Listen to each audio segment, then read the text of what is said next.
It doesn't have to be awkward. You can stay at the beach house anytime. She said it like she was doing me a favor. Same tone she used when she told the server to take back her wine. Polite, decisive, polished. She even smiled. My brother sat next to her.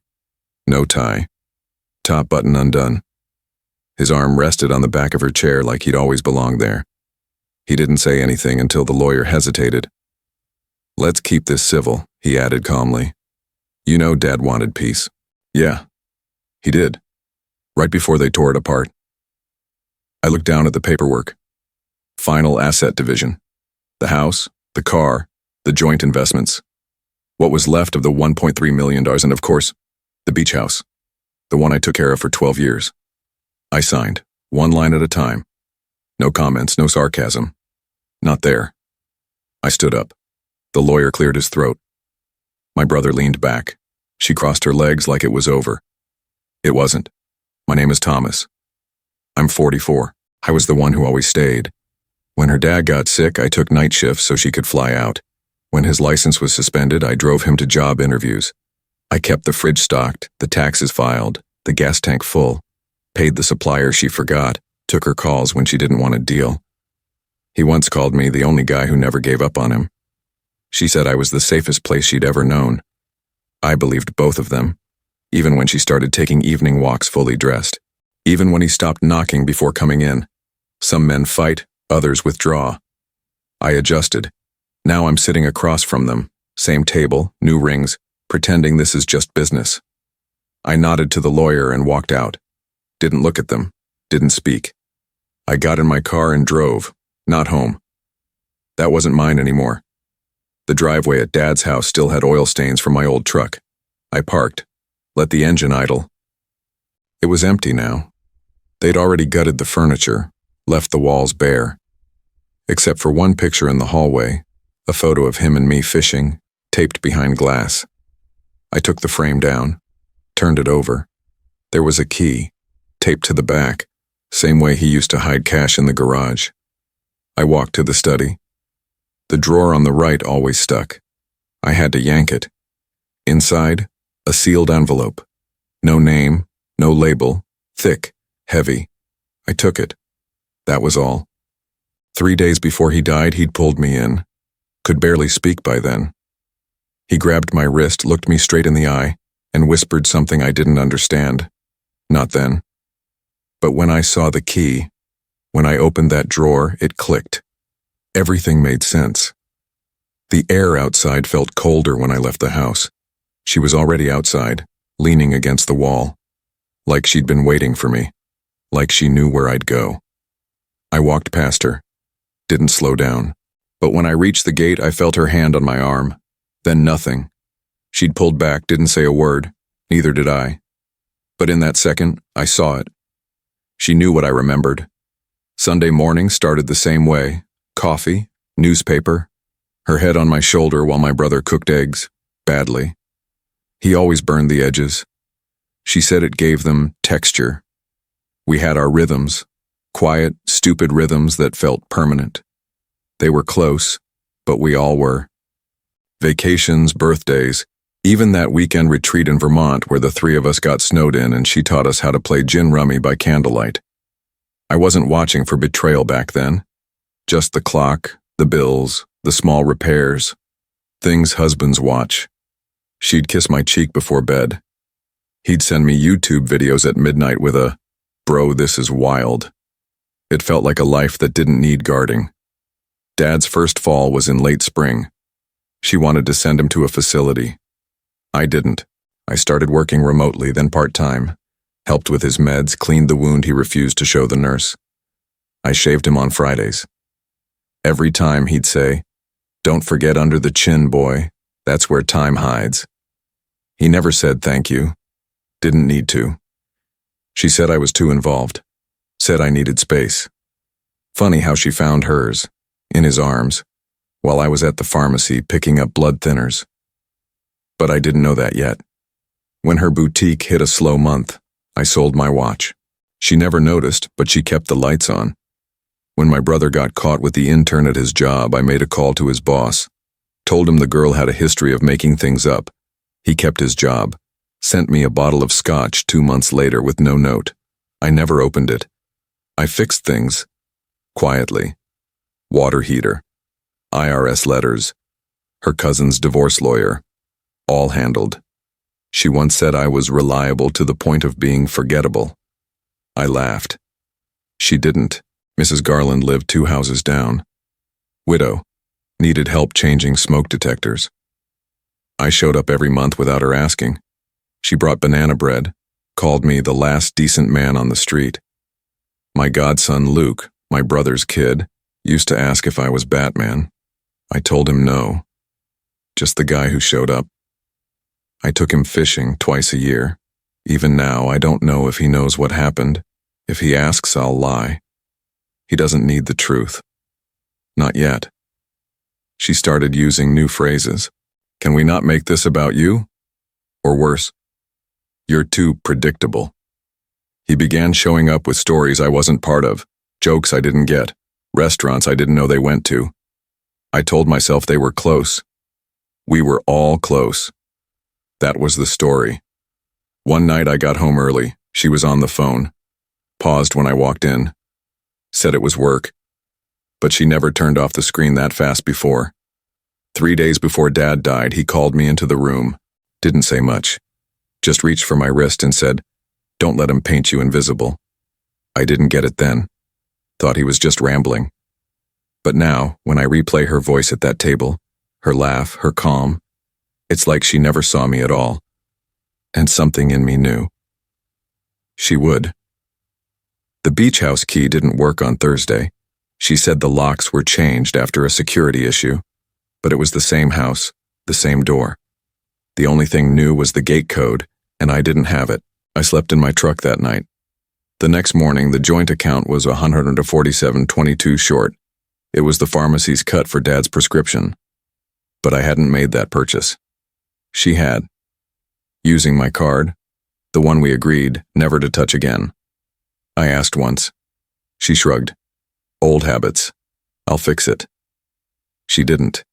He stopped calling altogether. Not even a "you good" text.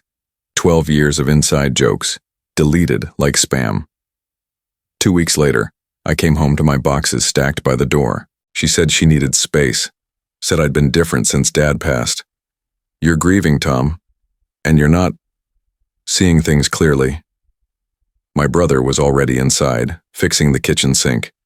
Didn't look up when I walked in, didn't speak. They were building a story and I was being written out. She told her family I was unstable, told our friends I was tired, needed help, wasn't open to it. Even Mrs. Garland, banana bread and all, stopped waving from her porch. The world began shrinking. Quietly, precisely. The title on the house changed hands. I found out from a forwarded email from the tax assessor's office. She had filed for a transfer. My name was missing. The same day, a bank statement showed a wire transfer of $120,000 from our shared investment account to something labeled Branford Holdings. I didn't recognize it until I saw my brother's name on the LLC paperwork. It wasn't sloppy, it was rehearsed. Everything we owned together was being peeled away, asset by asset. I asked once, "What is Branford Holdings?" He said, "A safety net." I didn't respond. Luke stopped coming over, said he was busy. Soccer, homework, a birthday party, but his eyes didn't match the words. Something had changed. Someone had told him something.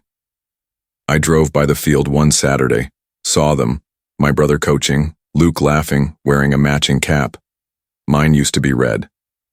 This one was blue. Mrs. Garland's porch light was off for the first time in 10 years. No bread, no thank you note, and I heard through a cousin that my mom said I'd given up, that I let things fall apart. I didn't argue. Let them all talk. She invited me to discuss logistics at a neutral space. The lawyer's office was cold. My chair was lower than theirs. A white folder sat in front of me. Typed, numbered, notarized. "It's a clean split," she said. "We just want peace." My brother adjusted his cufflinks. Didn't say a word. Didn't have to. I flipped the pages slowly. No reaction. No resistance. They already had the beach house, the cars, the brokerage accounts. All that was left was my signature. She smiled. This doesn't have to be awkward. You can stay at the beach house anytime. I smiled back, then reached for the pen. But when I opened the folder, something slipped out. A second sheet, handwritten in pencil, folded in 4. Dad's script.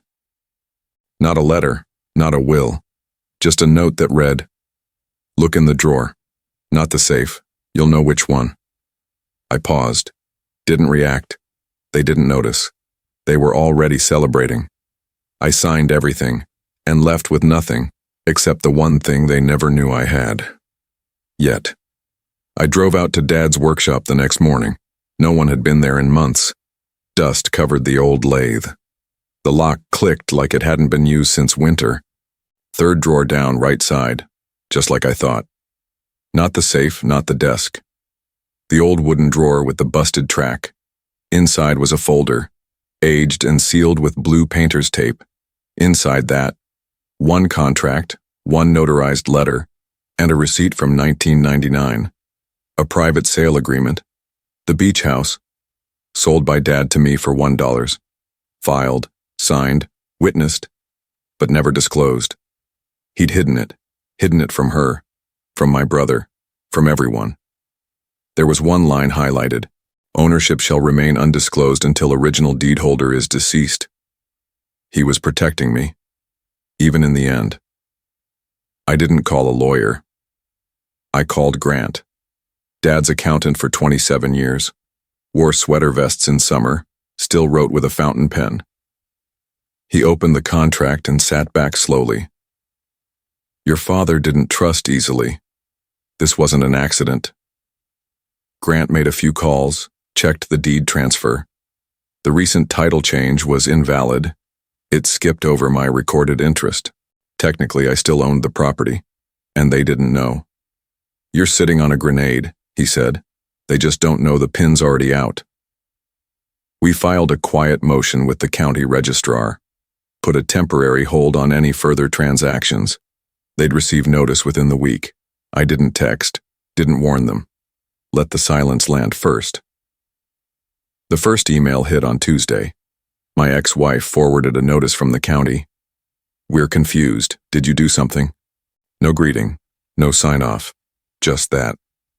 I didn't respond.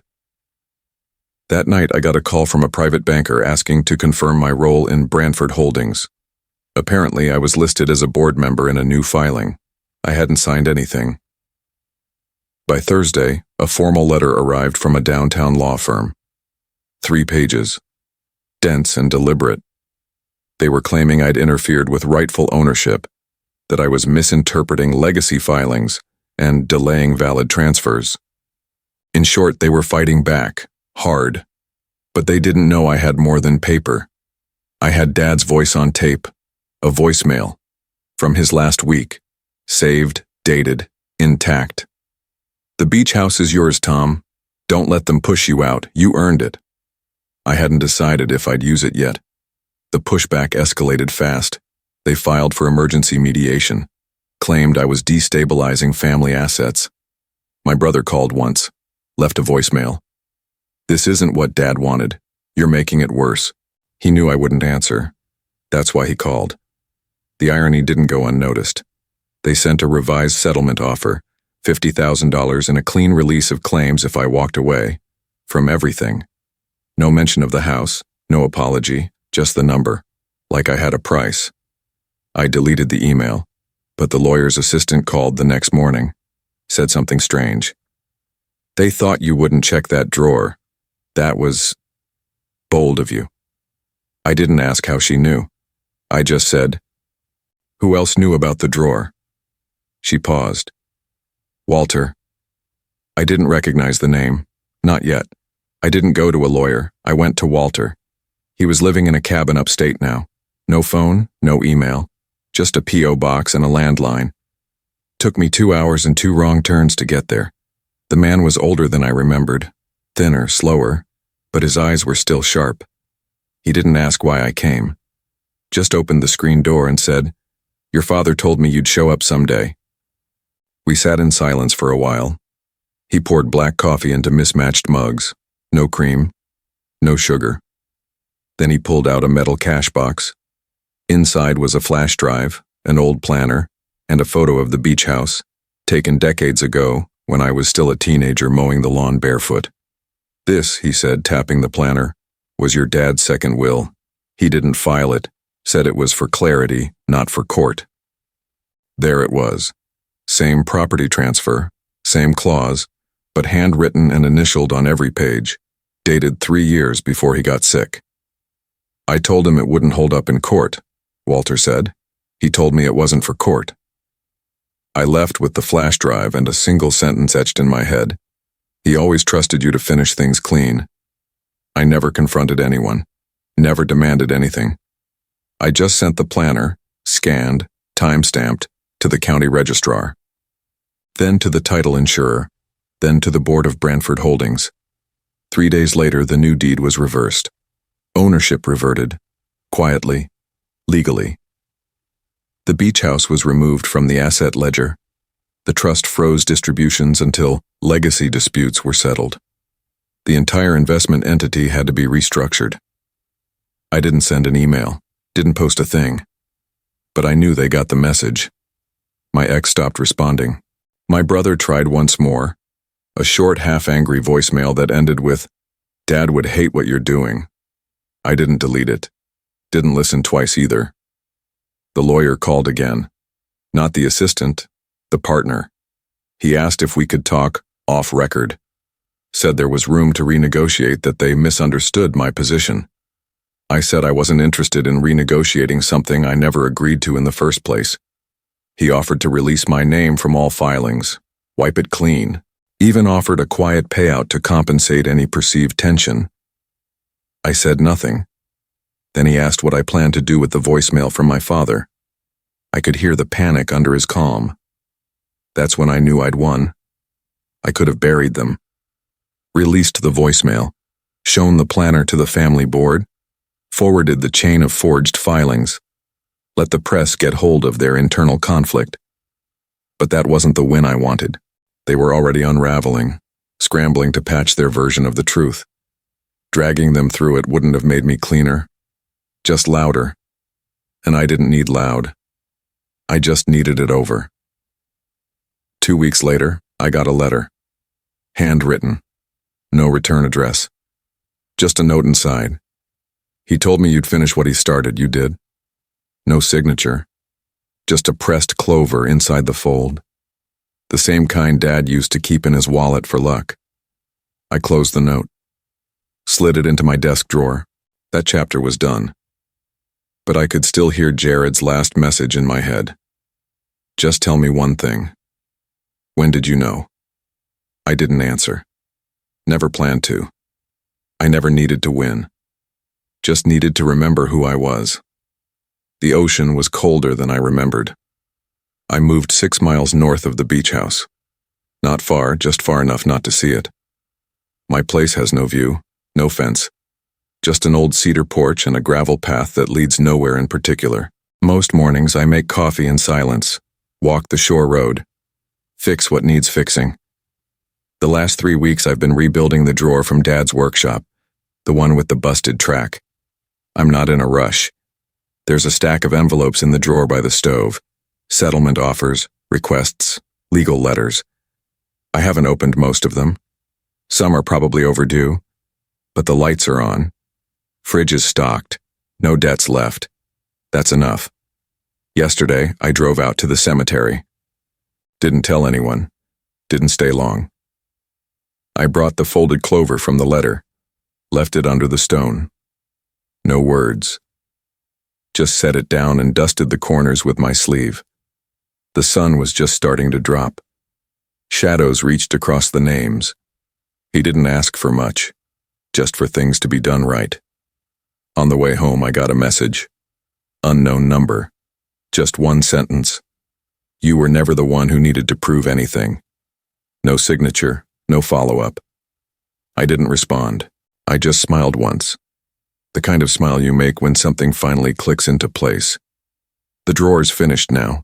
Clean edges, slides smooth. I placed the original deed inside, the one Dad signed back in '99, and closed it without a sound. That's where it belongs. Not on a wall. Not in a courtroom. Just where I can reach it, if I ever need to remember. I never needed to win. Just needed to remember who I was.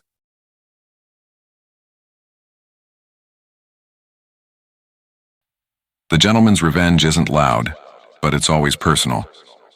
If this felt personal, make it personal. Subscribe now, and don't miss tomorrow's story.